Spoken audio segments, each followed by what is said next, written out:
keep going, because obviously we've got a lot still to get through. So I'm going to introduce you to Sarah. I think what we've said is if everybody turns their cameras off, I think I can see Sarah, so I'm hoping other people can, that you'll be able to see speakers. So welcome to Sarah. So Sarah's the Chief Exec of A Way Out charity and has significant experience in the housing sector. Sarah's going to explore with us today trauma and sexual exploitation.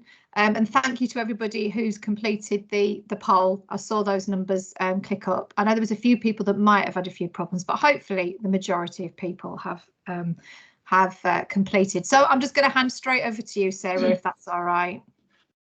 Yeah, absolutely. Hopefully everybody can hear me quite loudly and clearly. Just want to say a massive, huge, big thank you for Adam and sharing his real powerful journey, which I found extremely emotional to listen to, and was thankful for the break to try and pull myself together. But some real golden nuggets for us to hold on to in terms of stripping everything back and having the basics about being that people-centered focus and creating an environment where people feel accepted and can feel like they belong as well. So yeah, wow. So I've got to follow that presentation, so here it goes. Anyway, morning to everybody. I am Sarah McManus, the CEO of A Way Out, and I'm here today to share with you a potted summary of our experience, learning and understanding that's been developed across the last 19 years, working with women who've been sexually exploited.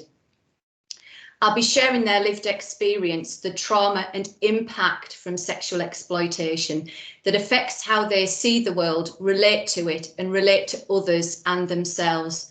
So my presentation will be punctuated with small case studies and the words of the women we work with to help us better understand the trauma that sexual exploitation causes and its legacy.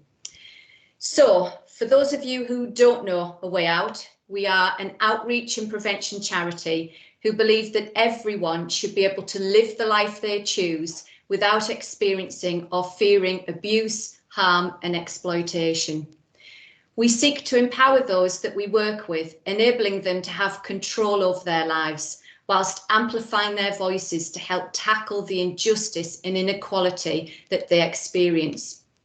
We work with women, young people and families across Cleveland in a number of different settings, from primary and secondary schools, police custody, the community, and in clients' homes, bringing the services and support we offer to where our clients are stood. All our work is asset-based, focusing on the personal strengths of the clients we work with, supporting them holistically through trauma and gender-informed practices. We are a small community-based charity with 31 staff, 50 volunteers and around 400 clients. We work with some of the most disconnected, marginalised and discriminated individuals in the region and are an organisation with the Christian values of love, truth and justice underpinning all that we do, whilst ensuring that we are inclusive as we support and have staff who have no faith or another faith. So, sexual exploitation, it's not an area that is as commonly understood or recorded as, say, domestic abuse. This might come from the fact that there is no statutory definition for adult sexual exploitation that exists, which is problematic, as we all need as professionals a clear definition that tells us what this looks like, that enables us to understand how we might address and eradicate it, and informs what data and information we collect about it. We can see here on the slide the TSAB definition, which states that sexual exploitation is the sexual abuse of an adult in exchange for attention, affection, food, drugs, shelter, protection, other basic amenities and money, and it can be part of a seemingly consensual relationship. It's important to note that sexual exploitation can happen to anyone, but for the purpose of this presentation, I'll be focusing upon our work at A Way Out with adult female survivors. Sexual exploitation, whether it's happening to adults or children, can follow the same patterns of abuse, exploitation and criminal activity. So much of the CSE UK definition on this slide can also be applied to adults. Perpetrators are equally very skilled at targeting adults with unmet needs and will exploit these situations to create an imbalance of power, to coerce, manipulate, deceive and abuse. Risk can increase when adults are experiencing vulnerable moments in their lives, which could be around substance misuse, homelessness, domestic abuse, which in turn perpetrators can take advantage of and see as opportunities to exploit. So to be clear, adult sexual exploitation is also a form of sexual abuse in which an adult or group takes advantage of an imbalance of power to coerce, manipulate or deceive a person into sexually violent situations, potentially in exchange for something the victim needs or wants, and or for the financial advantage or increased status of the perpetrator or facilitator, and or for the gratification of the perpetrator. It is also important to note that adult women may have been sexually exploited even if the sexual activity appears consensual, and that sexual exploitation can also take place online. So we're building an understanding as to what sexual exploitation looks like for adults, but where do consent and choice feature? Most adult women are presumed to have capacity to make decisions over their lives and to consent to sexual activity. However, sexual exploitation involves grooming, which involves coercion, control, manipulation and deceit, and has a negative impact on a woman's ability to truly consent and make capacitated decisions. Sexual exploitation not only exposes the women we work with to these forms of control, it also involves serious crimes being carried out against them. So let's be clear as to what sexual exploitation really is. Well, it can include rape, sexual assault by penetration, including the use of weapons, oral rape, gang rape, causing sexual activity, serious assault, drugging, and or the creation of substance dependency, domestic abuse, treatment that amounts to torture, humiliation, degradation, kidnap, trafficking, that's internally in the UK or between national borders, and cuckooing, to name just a few. So whilst there is no legal or statutory definition of adult sexual exploitation, women can still be considered as making poor choices. This misrecognition can impact survivors' ability to access mainstream services, to have their support needs met, and to access justice through the criminal justice system. Women can often be seen and labelled as complicated, volatile, harmful, or unreliable, when services focus only on the presenting behaviour rather than their complex trauma and experiences of sexual exploitation. Again, to be clear, no one can consent to their abuse, and the women we work with do deserve a statutory recognition of their experiences as adults of sexual exploitation. So I'm just going to tell you about a woman who we work with, who we're going to call Katie for the sake of this presentation, and how her experience of abuse as a child impacted upon her, increasing the risk of abuse and exploitation into adulthood. Katie was brought up by her mum. Her mum was physically abusive and often had different uncles in their home. Katie still lives with her mum, but the relationship is very difficult. Both Katie and her mum struggle with their mental health and are often each other's triggers. At the age of 14, Katie was sexually exploited by a group of men. These men would use drugs as a means of controlling Katie and exploiting her to perform sex acts. At the age of 21, she was raped by a trusted friend. Katie struggles daily to live with the abuse she's experienced and will use drugs, alcohol and self-harm as coping mechanisms. Katie makes friends over social media, and when she feels she can trust them, she will meet them. On one occasion, the male friend she met offered her drugs and then demanded sexual favours as payment. Katie said she felt she couldn't say no as she was afraid of him. Katie often states she feels alone, unloved and uncared for, and the only way out of the hell that she lives in is to end her life. Katie has made many attempts to end her life and will regularly self-harm. She suffers from significant mental health impairment, mainly as a result of the harm and abuse she has suffered, such as PTSD, paranoia, avoidance, depression, anxiety, and bipolar disorder. This is one case study that contains a number of common elements that many of the women we work with who've been sexually exploited have experienced.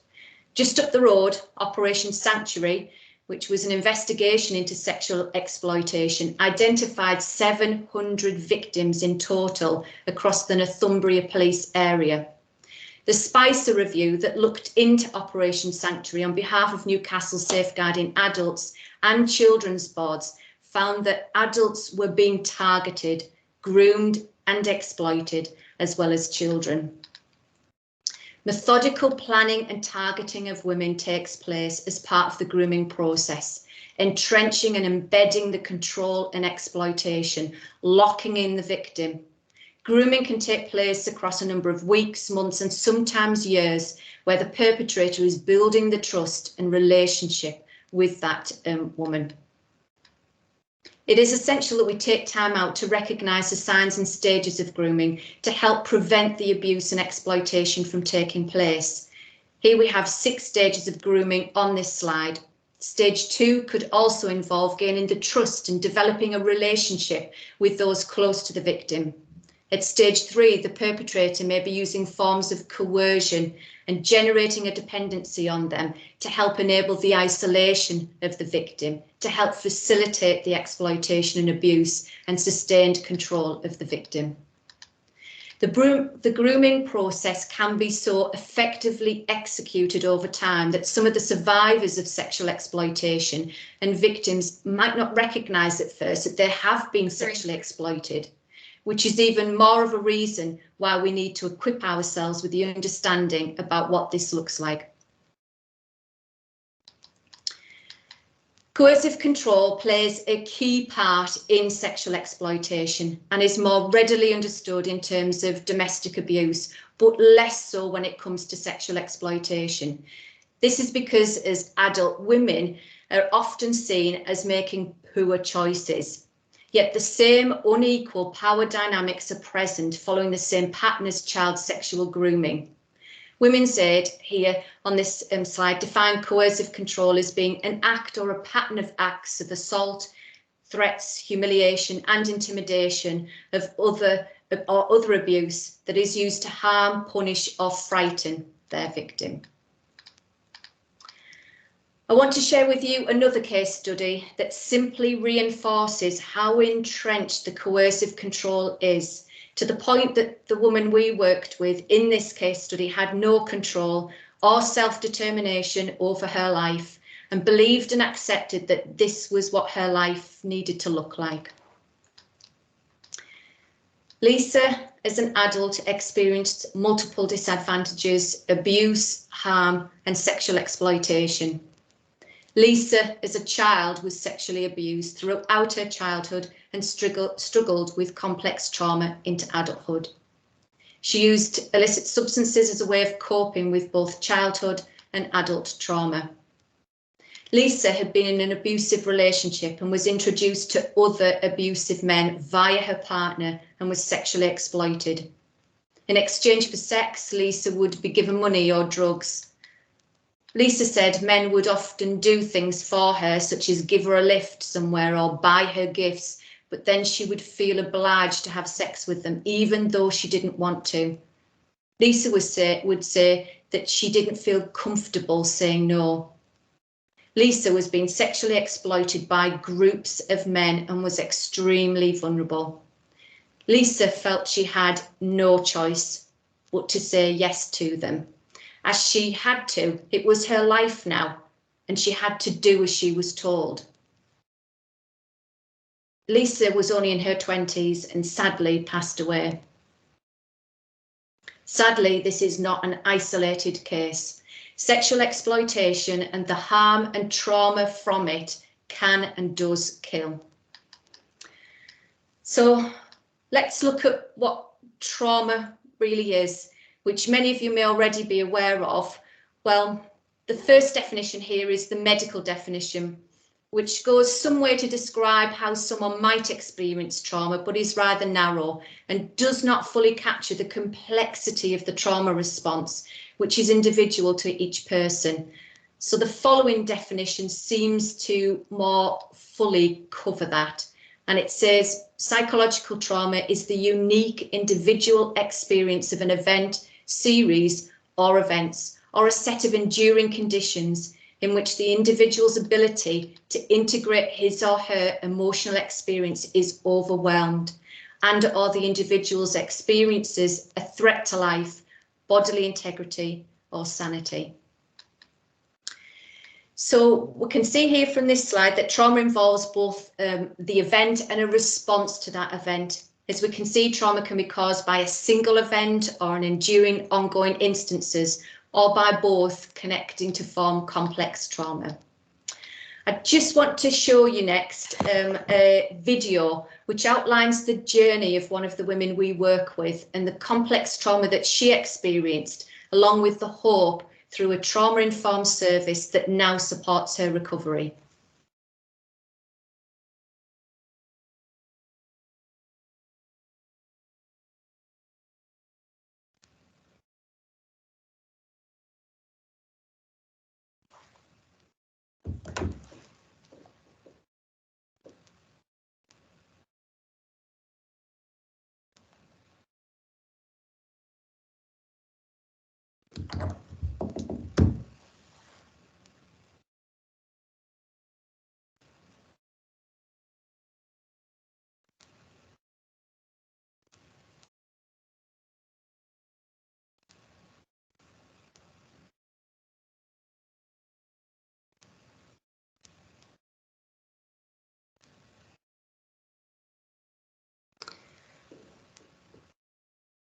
Apologies, can we just hold the video there? I think we've lost a bit of sound there, which means we're going to lose some of what you need to hear in this video. If we can just look to get the sound on for everyone.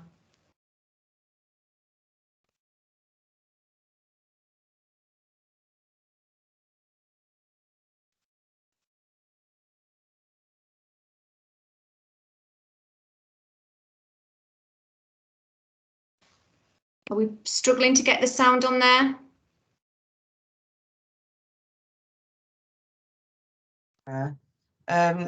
You know, when you share your screen, at the top right hand corner of the share, there's usually, it says share with volume. Yeah, we're just trying to get that on. Yeah, I've clicked on that. It should be working.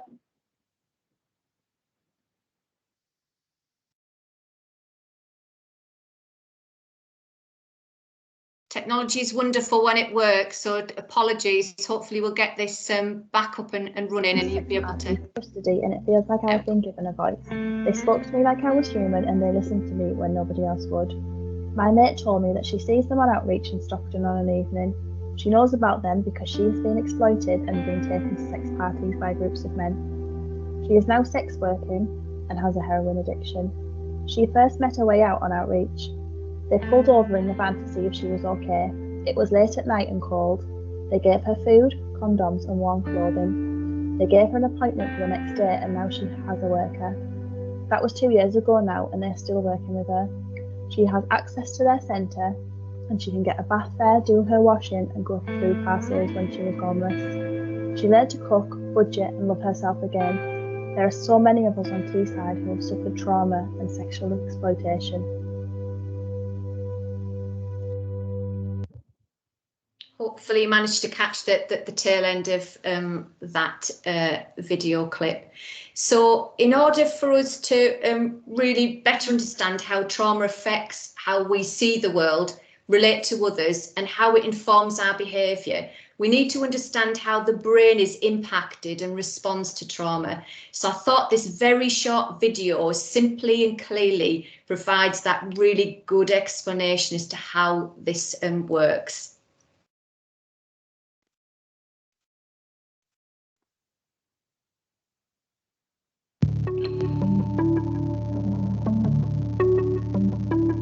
The brain develops from the bottom up. The first thing to develop is the brainstem, or the reptilian brain as some people might call it. This area is responsible for our bodily functions. It tells us when to regulate our temperature, when to sleep, and when to eat. The next important part of our brains to develop is the limbic system, or what some people might call the mammalian part of the brain. The limbic system supports a variety of functions including emotion, behaviour, motivation, and long-term memory. The next part of the brain to develop is the cortex, which is the outer layer of the brain. This is sometimes considered the human part because humans are one of the only mammals that develop this part of the brain. This part of the brain is responsible for how we as humans were able to develop language, have thoughts, self-awareness, perception, and consciousness. Also, the cortex plays a key role in integrating the central nervous system and functions of memory. The last and most advanced part of the brain to develop is the prefrontal cortex, which is considered the executive functioning part of the brain. For some people, this part doesn't fully develop until they're in their mid to late 20s. The prefrontal cortex helps us to think through cause and effect, the ability to plan for the future, set goals, and understand the consequences of our actions. It's also responsible for the ability to moderate social behaviour. When we're in a stressful situation, part of our limbic system called the amygdala sets off an alarm bell response to let us know we're in danger and we need to do something about it. When this happens, the brain floods with a hormone called cortisol, so the body knows that something needs to be done. The most common responses to a stressful or dangerous situation are some you might be familiar with: fight, flight, freeze, or submit. This is an inbuilt system of survival to keep us safe when we're in danger. Like when our ancestors might have had to decide whether to stand their ground and fight against a large predator or run away. A stress response is a healthy, normal part of being a human. It lets us know that our bodies are working and keeping us safe. If a person is exposed to a highly stressful or traumatic event, or they have continual exposure to stressful events like abuse or neglect, their alarm system might become overactive. It might be always switched on, as if there was a risk of danger or threat at all times. For a child, this might affect how their brain develops. This is especially the case if it's in the context of stress or trauma events by a primary caregiver. In these cases, the child might develop an understanding of the world as an unsafe and dangerous place, even when they are in a safe situation. Sometimes this is called hypervigilance. It means being on edge or aware of danger at all times. Being exposed to stressful and traumatic events on a regular basis can also have a significant impact on neural connections in the memory center. It can even change the way we remember actual events. People use alcohol and other drugs for a variety of reasons. When someone's experienced trauma, they might be in a constant state of fight or flight, and so might use substances to help move them out of their stress response state. We also know that substance use can affect the way that our brain functions. Chemicals from substances cross the blood-brain barrier and can either stimulate or depress different parts of the central nervous system, affecting how the person feels, thinks, and acts. Similar to cortisol flooding the brain in the stress response, chemicals from alcohol and other drugs can also affect neural pathways and the way the person might make decisions or remember events. Luckily, neural pathways have the lifelong ability to form and change. You might have heard this referred to as neural plasticity. Through developing a better understanding of the brain and the way trauma and alcohol and other drugs affect neural pathways, clients can be better informed and empowered. This is an intervention itself called psychoeducation.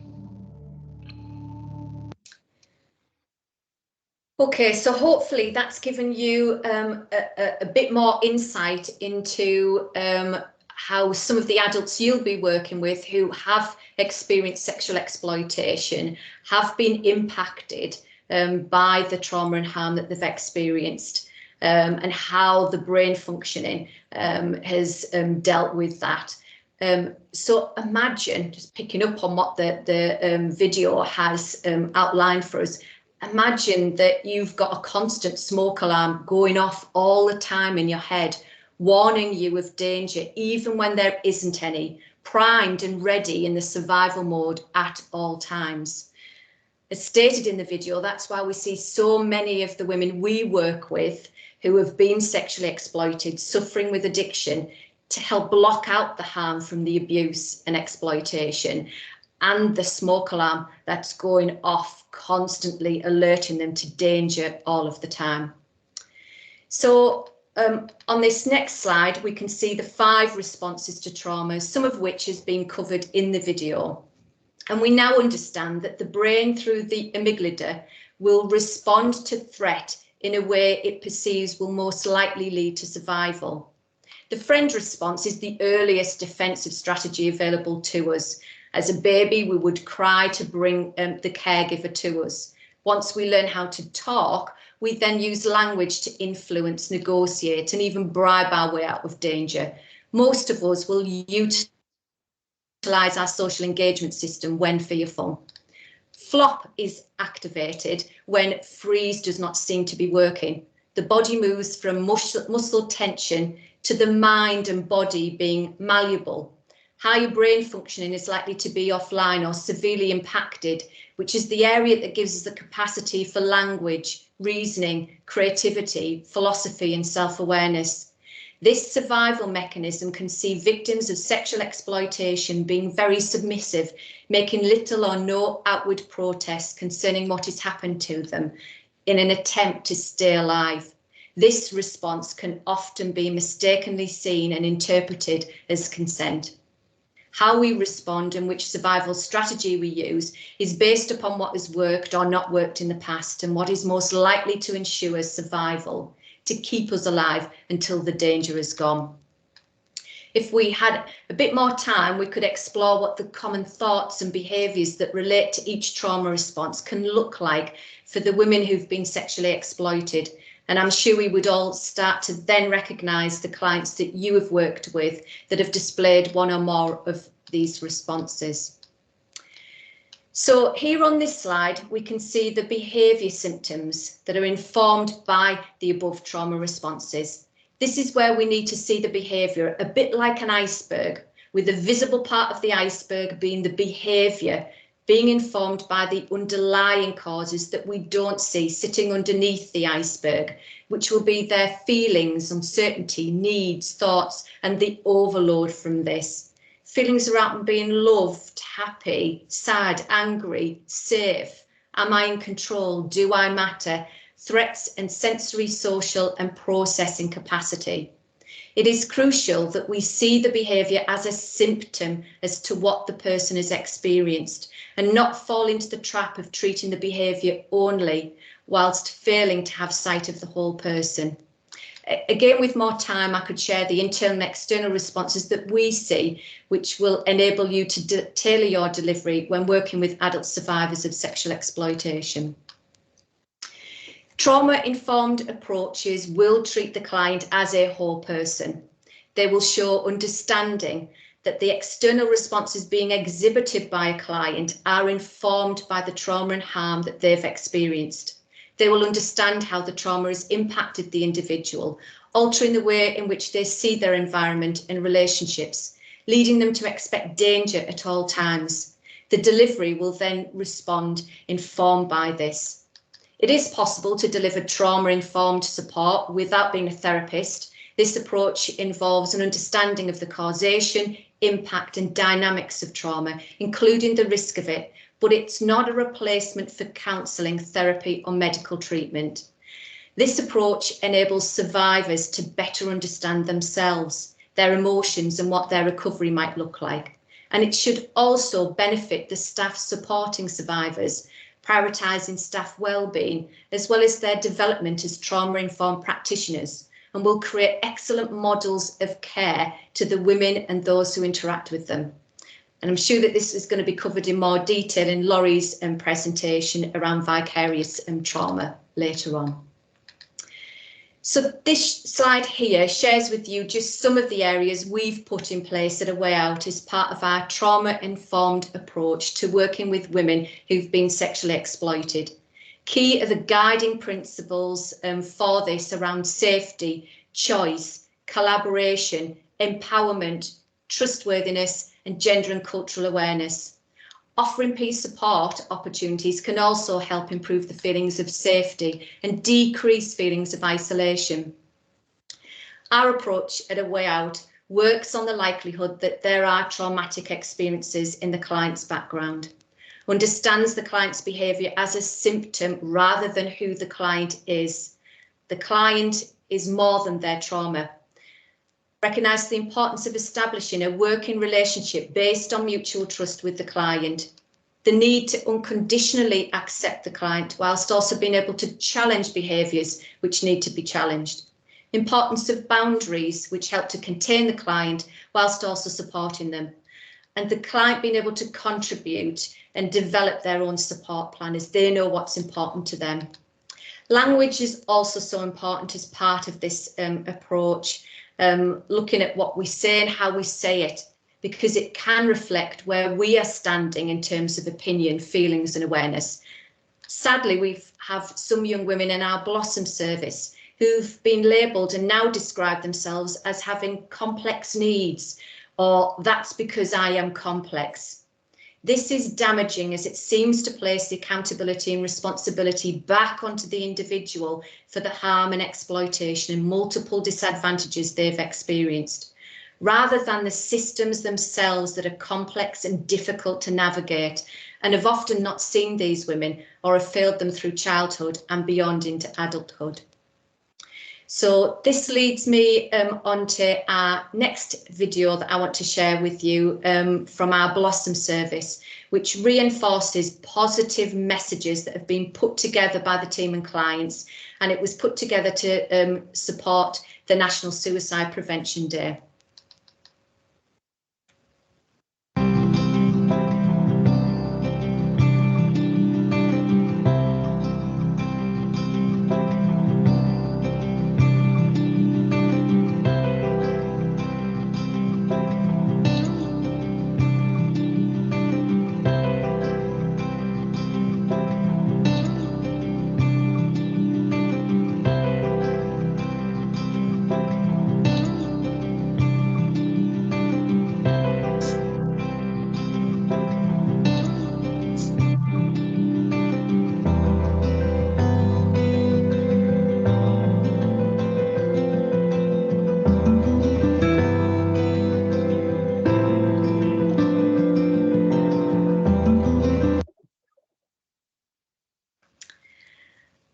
Hopefully you'll see some of what was highlighted in that video has already been highlighted by Adam, who said about the need for social connection, the need for acceptance and belonging, actually treating people like fellow human beings, and providing that light at the end of the tunnel and the hope. And there was some very strong messages coming out there that really do reaffirm what Adam was sharing with us earlier as well. Another quote here that I just want to share with you from one of the women we work with states, "They're always there. You can count on them like I can never count on anyone else. You mess up and they are there, not judging you, making sure you are safe, you've got food." I think this really does highlight, and again it came out in some of the discussion following Adam's presentation, about the benefit and value of having persistent and consistent support out there as a really strong beneficial offer for survivors. So of course none of the work that we do with adult survivors of sexual exploitation can take place in isolation. To be able to meet the needs of the women we work with, we must work in strong and close collaboration with many of you here today tapping into your expertise, your specialisms to help make things happen, to help ensure that we are meeting the needs of the whole person holistically. Recovery and support for survivors of sexual exploitation is not linear, and whilst we offer a flexible and agile service, this is safely framed with clear and transparent boundaries that protect both the staff member and the client. Everything that we do is captured and recorded so that we are constantly building our evidence base, which informs our learning and practice. And can I just say, we are constantly learning and developing as the needs of the women we work with evolve and change in response to the external environment that they are living in. I'd love to share more with you and to take time out to explore some of the areas that we've quickly covered above. So if any of you are interested in looking at trauma and sexual exploitation in more detail and how this relates to your service, please email me, because we can provide that training. A lot of what I've shared today is also available via a toolkit that we've pulled together with some amazing specialists across the North East and Yorkshire, who have formed the Stage Partnership. And the Stage Partnership members are all keen to share learning and good practice and their specialism around working with adults who've been sexually exploited, and are also keen to bring about system change that really does make a difference and benefits those adult survivors of sexual exploitation. So again, I can send the toolkit over to TSAB after this, and we can share it amongst everybody at this event as well. So just want to finish off and leave you with a few words of another survivor of sexual exploitation. A way out have been a constant in my life, even when I was in prison. My family haven't even done that. I just want to say a big thank you for not just keeping me well fed and clean and nice warm house with all the food packs and vouchers, but more importantly, for being my rock. At the moment, you guys are the only ones I feel I can really open up to, and that means the world to me. You are lifesavers. Thank you so much for your time and for being able to take part in this amazing event. It was a quick whistle-stop tour introduction into adult sexual exploitation and trauma, and hopefully you found it interesting. Thank you. Thanks, Sarah. Really, really appreciate your time. And I know that we're probably all chomping at the bit in terms of unpicking some of that and having some discussions. I could count many, many times when people have said to me, oh, these women are making their own choices, they've got capacity, but actually we need to understand the impact of that trauma. And your slide in terms of the responses of trauma and that flop response, it just, you know, shouts out to me particularly. So we haven't got time for questions, so apologies everybody, because I know I want to try and keep us to time, because I know some people have to leave just after 1. But Sarah's obviously said that she's happy to share everything. If you have got questions, please put them on the chat, because we will take time to look at them and then ask Sarah for her feedback. So once again, thank you, Sarah. Really appreciate your time.